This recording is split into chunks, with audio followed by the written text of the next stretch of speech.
Iran নতুন ক্ষেপণাস্ত্র প্রতিরক্ষা ব্যবস্থা 9 ও রাডার ব্যবস্থা কুদস উদ্বোধন করেছে 22 মে 2021। গাজা নামের বিশাল ড্রোন উন্মোচনের একই সময়ে ক্ষেপণাস্ত্র প্রতিরক্ষা ব্যবস্থা 9 ও রাডার ব্যবস্থা কুদস এই দুটি সামরিক সাফল্য উন্মোচন করেছে। ইসলামী বিপ্লবী গার্ড বাহিনীর প্রধান মেজর জেনারেল হোসেন সালামি সহ উচ্চপদস্থ কর্মকর্তারা এ সময় উপস্থিত ছিলেন। বড় আকারের কৌশলগত ড্রোন গাজা উন্মোচনের মাধ্যমে ইরান ড্রোন শক্তিতে আরও এক ধাপ এগিয়ে গেল। এই ড্রোন একটানা 35 ঘন্টা আকাশে উঠতে পারে, 35,000 ফুট উপর দিয়ে উড়ে গিয়ে 500 কিলোমিটার দূরে লক্ষ্যবস্তু পর্যবেক্ষণের পাশাপাশি আঘাত হানতে পারে। গাজা ড্রোন একসাথে 13টি বোমা বহন করতে পারে। ক্ষেপণাস্ত্র প্রতিরক্ষা ব্যবস্থা 9 শত্রুর ক্রুজ ক্ষেপণাস্ত্র বিমান থেকে নিক্ষিপ্ত বোমা ড্রোন ধ্বংস করতে সক্ষম। খুব অল্প সময়ে দূরত্বে এসব লক্ষ্যবস্তুতে আঘাত হানতে পারে। এছাড়া কুদস রাডার ব্যবস্থা সহজে মোতায়েন ও স্থানান্তরযোগ্য। প্রতিরক্ষা ক্ষেত্রে এই রাডার অত্যন্ত কার্যকরী। হিন্দু ধর্মের মানুষ হয়েও মুসলিম মৃত্যু পদযাত্রী কোভিড-19 রোগীকে কানে কানে কালেমা তৈয়বা লা ইলাহা ইল্লাল্লাহ মুহাম্মাদুর রাসূলুল্লাহ শুনিয়ে স্বস্তি দিতে চেয়েছেন ভারতের কেরলের পলক্কাড় জেলার সেবা হাসপাতাল ও গবেষণা কেন্দ্রে কর্মরত ডাক্তার রেখা কৃষ্ণা। সোশ্যাল মিডিয়ায় এই খবর ছড়িয়ে পড়লে ওই হিন্দু লেডি চিকিৎসকের প্রশংসা ও শ্রদ্ধায় ভরে ওঠে।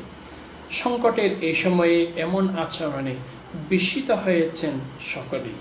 আর এই নারী চিকিৎসক মুসলিম কোভিড রোগীর কানে কালেমা পড়িয়েছেন, যাতে তিনি শান্তিতে ধর্মীয় বিশ্বাসের বাণী শুনে মরতে পারেন। ডাক্তারের এই মহানুভবতা সাড়া জাগিয়েছে সর্বত্রই। ডাক্তার রেখা ওই রোগীর চিকিৎসা করেছিলেন। 2 সপ্তাহ ধরে তাকে ভেন্টিলেটরে রাখা হয়েছিল। যখন তার অবস্থার অবনতি ঘটে, তখন ডাক্তাররা বুঝতে পেরেছিলেন যে তারা তাকে বাঁচানোর জন্য আর তেমন কিছু করতে পারবেন না। তাকে ভেন্টিলেটর থেকে নামিয়ে দেওয়া হয়। মৃত্যু পথযাত্রী এই রোগীর কথা জানতে পেরে ডাক্তার কৃষ্ণা তার কাছে আসেন এবং মৃত্যুর আগে তার কানে কালেমা উচ্চারণ করে শোনান। এরপর রোগী কয়েকবার গভীর শ্বাস নেন এবং এই দুনিয়া ছেড়ে মহান আল্লাহর দরবারে পাড়ি জমান। ডাক্তার কৃষ্ণা তার এই অসাধারণ অভিজ্ঞতাটি সহকর্মীদের কাছে বর্ণনা করেন। পরে এটি সামাজিক যোগাযোগ মাধ্যমেও পোস্ট করেন। অতি দ্রুত স্ট্যাটাসটি সোশ্যাল মিডিয়ায় ভাইরাল হয়। জার্মানি সংবাদ মাধ্যম ডয়েচে ভেলের খবরে বলা হয়েছে যে বেলারুশের এক সাংবাদিককে আটক করতে একটি বিদেশি বিমানকে তাদের দেশে নামতে বাধ্য করে। তারপর 26 বছর বয়সী সাংবাদিক ও বিমানটির যাত্রী রমন প্রাটাসেভিচকে গ্রেফতার করে বেলারুশের সেনাবাহিনী।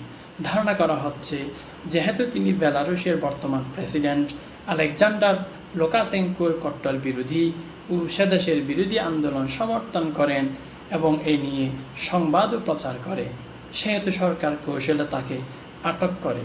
তবে বেলারুশের সরকারপন্থী মিডিয়ার খবরে বলা হচ্ছে, বিমানে বোমা আতঙ্কের সংবাদ ছিল। প্রেসিডেন্ট লুকাশেঙ্কো নির্দেশ দিয়েছিলেন যে মেঘ যুদ্ধ বিমান পাঠিয়ে যাত্রীদের বিমানটি রাজধানী মিনস্কে নামানো হোক।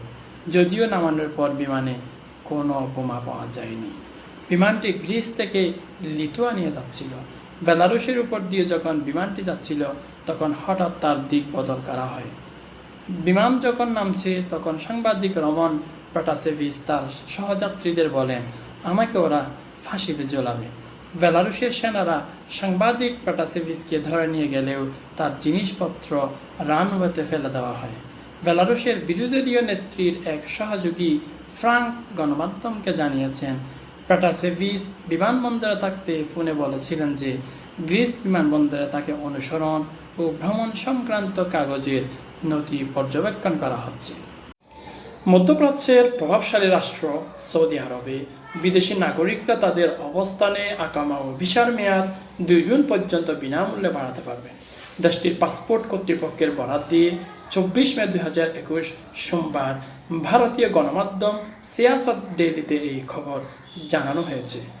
সৌদি পাসপোর্ট কর্তৃপক্ষ ডাইরেক্টরেট জেনারেল অব পাসপোর্ট জাওয়াজাত জানিয়েছে, বাদশাহ সালমান বিন আব্দুল আজিজের নির্দেশনায় অর্থমন্ত্রীর অনুমোদনের ভিত্তিতে এই সিদ্ধান্ত নেওয়া হয়েছে।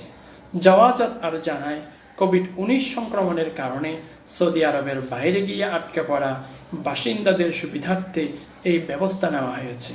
মেয়াদ বাড়ানোর এই প্রক্রিয়া সৌদি আরবের জাতীয় তথ্য কেন্দ্রের সহায়তায় স্বয়ংক্রিয়ভাবে সম্পন্ন হবে। মধ্যপ্রাচ্যের একমাত্র অনারব দেশ ও পশ্চিমা বিশ্বের জম ইসলামী প্রজাতন্ত্র ইরানে আগামী 18 জুন 2021 প্রেসিডেন্ট নির্বাচন অনুষ্ঠিত হতে যাচ্ছে। দেশটির স্বরাষ্ট্র মন্ত্রণালয় প্রেসিডেন্ট নির্বাচনে চূড়ান্ত প্রার্থী তালিকা প্রকাশ করেছে। আজ 25 মে 2021 মঙ্গলবার ইরানের সর্বোচ্চ নীতি নির্ধারণী গার্ডিয়ান কাউন্সিলরের অনুমোদনের ভিত্তিতে 7 প্রার্থীর নামের তালিকা ঘোষণা করা হয়। তালিকায় স্থান পাওয়া প্রার্থীরা হলেন ইসলামী বিপ্লবী গার্ড বাহিনী IRGCর সাবেক প্রধান মোহসেন রেজাই, বর্তমান প্রধান বিচারপতি সৈয়দ ইব্রাহিম রইসি, ইরানের কেন্দ্রীয় ব্যাংকের গভর্নর আব্দুল নাসের হেম্মাতি, পার্লামেন্টের ডেপুটি স্পিকার আমির হোসেন কাজীজাদে হাশেমি, সাবেক ভাইস প্রেসিডেন্ট মোহসেন মেহের আলী জাদে, সাবেক কূটনীতিক সৈয়দ জালিলি ও সাবেক পার্লামেন্ট সদস্য আলী রাজা জাকানি। তবে এবারও চূড়ান্ত প্রার্থী তালিকায় স্থান পেলেন না সাবেক প্রেসিডেন্ট মাহমুদ আহমদিনেজাদ। এছাড়াও ইসলামী বিপ্লবী গার্ড বাহিনী IRGCর সাবেক প্রধান সৈয়দ মাহমুদ, সাবেক ভাইস প্রেসিডেন্ট ইসহাক জাহাঙ্গীরি, পার্লামেন্টের সাবেক স্পিকার আলী লারিজানিন এর আবেদন প্রত্যাখ্যান করা হয়েছে। জানা গেছে, মোট 592 জন প্রার্থী প্রেসিডেন্ট নির্বাচনে প্রতিদ্বন্দ্বিতার জন্য আবেদন করে। তন্মধ্যে মাত্র 40 জন প্রার্থী নির্বাচনে প্রতিদ্বন্দ্বিতার জন্য প্রয়োজনীয় নথিপত্র জমা দিয়েছেন। নথিপত্রে যাচাই বাছাই শেষে মাত্র 7 প্রার্থীকে নির্বাচনের জন্য অনুমোদন দেওয়া হয়। উল্লেখ্য, পশ্চিমা দেশগুলোর কঠোর সমালোচনায় ইরানের রক্ষণশীল মহলে জনপ্রিয় মাহমুদ আহমদিনেজাদ 2005 থেকে 2013 সাল পর্যন্ত 2 মেয়াদে ইরানের প্রেসিডেন্ট নির্বাচনে প্রেসিডেন্ট হয়ে দায়িত্ব পালন করেন। ইরানের সংবিধান মতে 2 মেয়াদে দায়িত্ব পালনের পর 2013 সালের নির্বাচনে প্রার্থী হতে পারেননি।